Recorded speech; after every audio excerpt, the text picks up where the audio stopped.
ನಮಸ್ತೆ ಎಲ್ಲರಿಗೂ. ನಾನು ಡ್ಯೂಟಿ ಕಳೆದು ಅಂದರೆ ಒಂದು ಮೊಬೈಲ್ ನೋಡ್ತಾ ಬಂದಾಗೆ ನನಗೊಂದು ವಾಟ್ಸಪ್ಪಲ್ಲಿ 2-3 ಮೆಸೇಜ್ ಬರುತ್ತೆ. ಆ ಮುಂಬೈಯ ಪುಡಿ ರೌಡಿಯದು ಡ್ಯಾಶ್ ಬಾಂಡಿದು ಆ ವಾಯ್ಸನ್ನೆಲ್ಲ ನಾನು ಡೌನ್ಲೋಡ್ ಮಾಡಿ ಕೇಳಲ್ಲ. ಮತ್ತೆ ಪ್ರಸನ್ನಕ್ಕನೇ ಎಳ್ದಾಗ್ತಾ ಇದ್ದಾನೆ ವಿಷಯಕ್ಕೆ. ಪ್ರಸನ್ನಕ್ಕನಿಗೂ ನನಗೂ ಯಾವುದೇ ದುಡ್ಡಿನ ವ್ಯವಹಾರ ಇಲ್ಲ. ಪ್ರಸನ್ನಕ್ಕ ಹೇಳಿದ ಹಾಗೆ ಕೇಳೋ ವ್ಯಕ್ತಿನೂ ನಾನಿಲ್ಲ. ನಾನು ಪ್ರಸನ್ನಕ್ಕನಿಗೆ ಅವತ್ತು ಮೆಸೇಜ್ ಮಾಡಿ I want to talk to you ಅಂತ ಹೇಳುವಾಗಲೇ ನಾನು ಹೇಳಿದೆ ನೋ ಪ್ರಸನ್ನಕ್ಕ. ನಾನು ಆ ಮೀಟಿಂಗ್ ಮುಗಿಸಿ ಬರುವಾಗಲೇ ಹೇಳಿದ್ದೀನಿ, ಪ್ರಸನ್ನಕ್ಕ ಅಕ್ಕನಾಗಿ ನನಗೆ ಮಾತಾಡ್ತಿದ್ದೆ ಮಾತಾಡಿ, ಬಟ್ ಸೌಜನ್ಯ ಹೋರಾಟಗಾರ ವಿಚಾರ ನನಗಿನ್ನೂ ಮಾತಾಡಬೇಡಿ ಆಯಿತಾ. ಆ ಗ್ಯಾಂಗಿಂದ ನಾನು ಬಿಟ್ಟಾಗಿದೆ, ಆ ದಗಲ್ಬಾಜಿ ಗ್ಯಾಂಗಿಂದ ನನಗೆ ಬಿಟ್ಟಾಗಿದೆ. ನಾನು ಆ ವಿಷಯಕ್ಕಿಲ್ಲ. ಸೊ ಬೇರೆ ಕೆಲವು ವಿಷಯ ಪ್ರಸನ್ನಕ್ಕ ಮಾತಾಡಿದರು, ನಾನು ಅದಕ್ಕೆ ಕ್ಲಾರಿಫಿಕೇಷನ್ ಕೊಟ್ಟಿದ್ದೀನಿ. ಇದರಡೆಯಲ್ಲಿ ಒಂದು ದುಡ್ಡಿನ ವಿಚಾರ ಬಂತು, 2.25 ಲಕ್ಷ ನಾನು ಕೊಟ್ಟಿದ್ದೀನಿ ಅಂತ. ನಂಗೆ ಗೊತ್ತಿಲ್ಲ ನನ್ನ ಅಕೌಂಟಿಂದ ನಾನು ಯಾವಾಗ ಟ್ರಾನ್ಸ್ಫರ್ ಮಾಡಿದ್ದೀನಿ ಅಂತ. ಎಲ್ಲಿಯಾದರೂ ತಪ್ಪಿ ನನ್ನ ಅಕೌಂಟಲ್ಲಿ ಅಷ್ಟು ದುಡ್ಡು ನಂಗೆ ಗೊತ್ತಿಲ್ಲದೆ ಇದ್ದು ನಾನು ಕನಸಿನಲ್ಲಿ ಎಲ್ಲಿಯಾದರೂ ಕಳಿಸಿದರೆ ಪ್ರಸನ್ನಕ್ಕನಿಗೆ ಅದರಲ್ಲಿ ಪ್ರೂಫ್ ಇದ್ದರೆ ಪ್ರಸನ್ನಕ್ಕದಂಗೆ ರಿಟರ್ನ್ ಕೊಡ್ತಿದ್ದರೆ ಖಂಡಿತ ನಾನು ಅದನ್ನು ಸ್ವೀಕರಿಸ್ತೀನಿ. ನನಗೆ ಯಾವ ಬೇಜಾರೂ ಇಲ್ಲ. ದುಡ್ಡು ಯಾವ ಮನುಷ್ಯನಿಗೂ ಕಡಿಮೆ ಆಗಲ್ಲ. ಸೊ ಆ ಹುಚ್ಚನಿಗೆ ಹೇಳಿ ಯಾರಾದರೂ, ಅಲ್ಲ ಆ ಹುಚ್ಚ ನೋಡಲಿ ಈ ವಿಡಿಯೋ, 2.25 ಲಕ್ಷ ನನ್ನಲ್ಲಿ ಯಾರ್ದು ದುಡ್ಡು ಇಲ್ಲ ಆಯಿತಾ. ಮತ್ತು ನೀನು ಕೇಳ್ತಾ ಇದ್ದೀನಿ ನಾನು ಪ್ರಶಾಂತಿಗೆ ಯಾಕೆ ದುಡ್ಡು ಹಾಕಿದ್ದೀನಿ ಅಂತ. ಆ ವಿಚಾರ ನಾನು 5,000 ಹಾಕಿದ್ದು ಪ್ರಸನ್ನಕ್ಕನಿಗೆ ಗೊತ್ತು. ಪ್ರಸನ್ನಕ್ಕ ನನಗೆ ಆ ಮೀಟಿಂಗ್ ಕಳೆದು ವಾಪಸ್ ಹೋಗುವಾಗ ನಾವು ಚಂದದಲ್ಲೇ ಬಂದಿದ್ವಿ. ನಾನು ಪ್ರಶಾಂತ್ ಚೆನ್ನಾಗಿ ಮಾತಾಡಿಕೊಂಡೇ ಬಂದಿದ್ವಿ. ತುಂಬ ಖುಷಿಯಲ್ಲೇ ಹೋಗಿದ್ದೆ ನಾನು. ಯಾಕಂದರೆ ನಮ್ಮ ಮಗೆ ಯಾವುದೇ ಮನಸ್ತಾಪ ಇರಲಿಲ್ಲ. ಅದು ನಮ್ಮದು ಇಬ್ಬರದು ನಂಬರ್ ಬ್ಲಾಕ್ ಆಗಿತ್ತು. ನಾನೇ ಹೇಳಿದ್ದು, ಪ್ರಶಾಂತ್ ಹೇಳಿದ್ದು ನಿಮ್ಗೆ ಏನಾದರೂ ನನ್ನಲ್ಲಿ ಮಾತಾಡಬೇಕು ಅಂತ ಅನಿಸಿದರೆ ರವಿ ಅವರ ಥ್ರೂ ಮಾತಾಡಿದ್ದ. ನಾನು ಹೇಳಿದೆ ಬೇಡ ಪ್ರಶಾಂತ್, ಒಂದು ವಿಶ್ವಾಸ ನಮಗೆ ಕಳ್ಕೊಂಡಾಯಿತು. ಆ ಒಂದು ಯಾವುದೇ ಫ್ರೆಂಡ್ಶಿಪ್ ಇನ್ನು ಬೇಡ ನಂಗೆ. ಅದೇನು ಆ ಒಂದು ರಿಲೇಷನ್ಶಿಪ್ಪಲ್ಲಿ ಒಂದು ಟ್ರುತ್ ಇದೆ ಅಂತ ಅನಿಸಲ್ಲ. ನಾನು ಮಾತಾಡಲ್ಲ ನಿಮ್ಮಲ್ಲಿ. ನೋಡೋಣ, ಎಲ್ಲಾದರೂ ಮಾತಾಡಿದರೆ ಸಿಗೋಣ. ನಾನು ನಿಮ್ಮಲ್ಲಿ ಫೋನ್ ಮಾಡಿ ಮಾತಾಡೋದು, ವಾಟ್ಸಪ್ಪಲ್ಲಿ ಇದು ಮಾಡೋದು ಎಲ್ಲ ಬೇಡ ಅಂತೇಳಿ ಅದು ಬ್ಲಾಕಲ್ಲೇ ಇದೆ. ಅಲ್ಲಿಂದ ಇಲ್ಲಿವರೆಗೆ ಬ್ಲಾಕಲ್ಲೇ ಇದೆ. ಅದರಲ್ಲಿ ನಿನ್ನೆ ಕೆಲವೊಂದು ಚಾಟ್ಗಳು ಕ್ರಿಯೇಟ್ ಆಗಿದೆ ನನ್ನ ಹೆಸರಲ್ಲಿ. ಅದೆಲ್ಲ ಫೇಕ್ ಚಾಟ್ಗಳು. ಇದೇ ಅಣ್ಣ ಬಾಂಡ್ ಮಾಡಿರೋದು, ಬೇರೆ ಯಾರೂ ಅಲ್ಲ.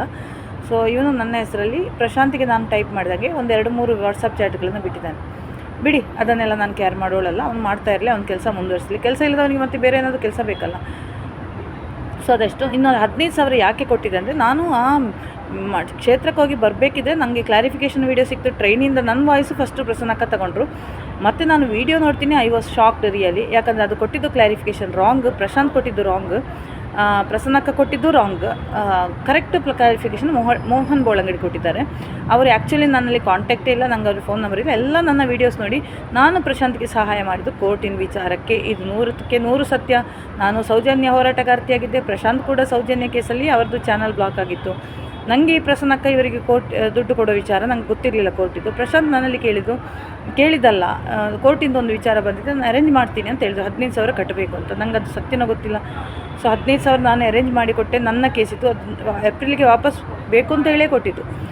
ಅದು ನಾನು ತುಂಬ ಸಲ ವೀಡಿಯೋದಲ್ಲಿ ಹೇಳಿದ್ದೀನಿ, ಹೋಗೋ ಬರೋ ಖರ್ಚು ಮತ್ತು ಎಲ್ಲ ವಿಷಯ. ಅವ್ರು ಹೋಗೋ ತನಕ ನಾನು ಜೊತೆಗಿದ್ದೆ. ಅವರನ್ನು ಊರಿಗೆ ಕಳಿಸ್ಕೊಟ್ಟು, ಅವರನ್ನು ಮಗಳನ್ನು ಇಬ್ಬರು ಇದ್ವಿ. ಸೊ ನಾನು ಆಫೀಸ್ ಹತ್ರ ಕರ್ಕೊಂಬಂದು ಇಲ್ಲೇ ಮಧ್ಯಾಹ್ನ ನಾವು ಊಟ ಮಾಡಿದೆಲ್ಲ ಇಲ್ಲೇನೆ.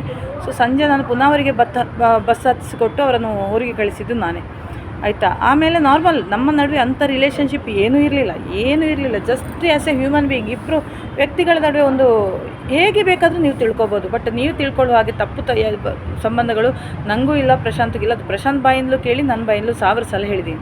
ಆ 1.5 ತಿಂಗಳಲ್ಲಿ ಏನು ರಿಲೇಷನ್ಶಿಪ್, ನವಂಬರ್ 24ರಿಂದ ಡಿಸೆಂಬರ್ 20ರವರೆಗೆ ಏನು ರಿಲೇಷನ್ಶಿಪ್ ಕ್ರಿಯೇಟ್ ಆಗುತ್ತೆ ಅಂತ ಬೇಕಲ್ಲ ನನಗೆ. ಸೊ ಒಂದು ಜನವರಿ ತಿಂಗಳಲ್ಲಿ ಬ್ಲಾಕ್ ಮಾಡಿದ್ದು. ಆಮೇಲೆ ಪ್ರಶಾಂತ್ ವಾಟ್ಸಪ್ ಆನ್ ಇತ್ತೇನೋ, ಯಾವುದಕ್ಕೂ ರೆಸ್ಪಾಂಡ್ ಮಾಡ್ತಿರಲಿಲ್ಲ. ಮತ್ತು ಅವರು ಕಂಪ್ಲೀಟ್ ನನ್ನನ್ನು ಬ್ಲಾಕ್ ಮಾಡಿಬಿಟ್ರು. ಆ ಬ್ಲಾಕ್ ಮಾಡಿದ ಮೇಲೆ ಒಂದು ವಾಟ್ಸಪ್ ಚಾಟ್ ಹೇಗೆ ಕ್ರಿಯೇಟ್ ಆಯ್ತದು?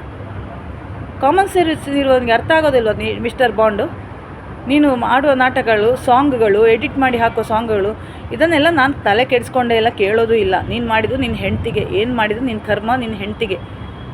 ಅವಳಿದ್ದಾಳಲ್ಲ, ಅವಳ ಹೆಸರು ನಾನು ಹೇಳಲ್ಲ, ನಿನ್ನಂಥವನನ್ನು ಇಟ್ಕೊಂಡಿದ್ದಾಳಲ್ಲ, ಆ ಹೆಂಡ್ತಿಗೆ ಅದು ನೀನು ಏನೇ ಕೆಟ್ಟ ಶಬ್ದ ಯೂಸ್ ಮಾಡಿದ್ದು ಅದು ನಿನ್ನ ಹೆಂಡ್ತಿಗೆ ಹೇಳು, ನಿನ್ನ ಅಮ್ಮನಿಗೆ ಹೇಳು. ಬದುಕಿದ್ರೆ ಅಮ್ಮನಿಗೆ ಹೇಳು. ಯಾಕಂದರೆ ನೀನೊಂದು ಹೆಣ್ಣಿನ ಹೊಟ್ಟೆಯಲ್ಲಿ ಅಂತ ಹುಟ್ಟಿದ್ದಲ್ಲ, ಯಾವುದೋ ಒಂದು ಕೊಚ್ಚೆಯಲ್ಲಿ ಹಂದಿಗೆ ಹುಟ್ಟಿದವಂತ ನಿನ್ನ ಭಾಷೆ ಕೇಳೋ ಗೊತ್ತಾಗುತ್ತೆ. ತುಂಬ ಜನರಿಗೆ ಅಸಹ್ಯ ಆಗುತ್ತೆ ಅದು ಕೇಳೋಕ್ಕೆ. ಈ ಅಣ್ಣ ಬಾಂಡ್ ಎಂಬ ವ್ಯಕ್ತಿಯನ್ನು ಕೇಳೋವಾಗಲೇ ಚೀತು ಅಂತಾರೆ ಸೌಜನ್ಯ ಹೋರಾಟಗಾರರು. ತುಂಬ ಜನರಿಗೆ ನಾನು ಕಳಿಸಿದೆ, ನಮಗೆ ಕಳಿಸಲೇಬೇಡಿ ಅಕ್ಕ.